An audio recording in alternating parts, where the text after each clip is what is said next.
സുഹൃത്തുക്കളെ, ആദ്യമേ തന്നെ പറഞ്ഞേക്കാം, നിയമപ്രകാരമുള്ള ഒരു മുന്നറിയിപ്പാണ്. ഈ വീഡിയോ വർഗീയവാദികളായ ആരും കാണാതിരിക്കുക. വർഗീയവാദികൾ എന്ന് പറഞ്ഞു കഴിഞ്ഞാൽ നാട്ടിൽ വർഗീയത പറഞ്ഞ് കുത്തിത്തിരിപ്പുണ്ടാക്കി നമ്മുടെ നാട്ടിൽ മതത്തിന്റെ പേരും പറഞ്ഞ് തമ്മി തല്ലിക്കുന്ന വർഗീയ നായ്ക്കൾ എന്ന് വേണം പറയാൻ. ആ നായ്ക്കൾ ഒരിക്കലും ഇത് കാണാൻ ഇടയാവരുത്, അല്ലെങ്കിൽ നിങ്ങൾ ഇത് കാണാതിരിക്കാൻ ശ്രമിക്കുക. കാരണം ഈ വീഡിയോ നിങ്ങൾക്ക് കണ്ടു കഴിഞ്ഞാൽ നിങ്ങൾക്ക് സഹിക്കില്ല, ദഹിക്കില്ല. കാരണം നിങ്ങൾ ആഗ്രഹിക്കുന്നത് ഇതൊന്നുമല്ല എന്നറിയാം. പക്ഷെ എന്നിരുന്നാലും നിങ്ങൾ ഒരു കാരണവശാലും ഈ വീഡിയോ കാണരുത്. അപ്പൊ നിങ്ങൾ ആ വീഡിയോ പോയി ഒന്ന് കണ്ടിട്ട് വാ.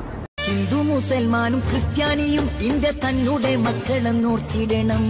എന്തിനാണ് യുദ്ധ കോലാഹലം? നമ്മൾ ഒന്നിച്ചു കൈകളെ കോർത്തിടണം.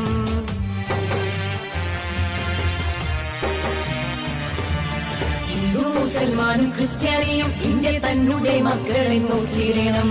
എന്തിനാണ് യുദ്ധ കോലാഹലം? നമ്മൾ ഒന്നിച്ചു കൈകളെ കോർത്തിടണം. ക്രിസ്തുവും കൃഷ്ണനും നബിയും പറഞ്ഞുള്ള സൗഹാർദ്ദ പാതയിൽ നീങ്ങിടണം. ക്രിസ്തുവും കൃഷ്ണനും നബിയും പറഞ്ഞുള്ള സൗഹാർദ്ദ പാതയിൽ നീങ്ങിടണം. പകവെടിയണം, കനലൊടുങ്ങണം, ഇനി സ്നേഹം നിറയണം. ഇതിഹാസ ഭാരതത്തിൽ സംസ്കാരം കാക്കണം. പകവെടിയണം, കനലൊടുങ്ങണം, ഇനി സ്നേഹം നിറയണം. ഇതിഹാസ ഭാരതത്തിൽ സംസ്കാരം കാക്കണം. എന്ത് മനസ്സിന് കുളിർമേകുന്ന കാഴ്ചയാണല്ലേ. ഇന്ത്യ എന്ന് കേട്ടാൽ അഭിമാനപൂരിതമാകണം മന്ദരംഗം. കേരളം എന്ന് കേട്ടാലോ തിളക്കണം ചോര നരമ്പുകളിൽ. അതെ, മലയാളി എന്ന് പറയുമ്പം എന്തൊരു അഭിമാനമെന്നറിയോ. ഇതാണ് എൻ്റെ നാട്. ഇതാണ് യഥാർത്ഥ real story, the real Kerala story.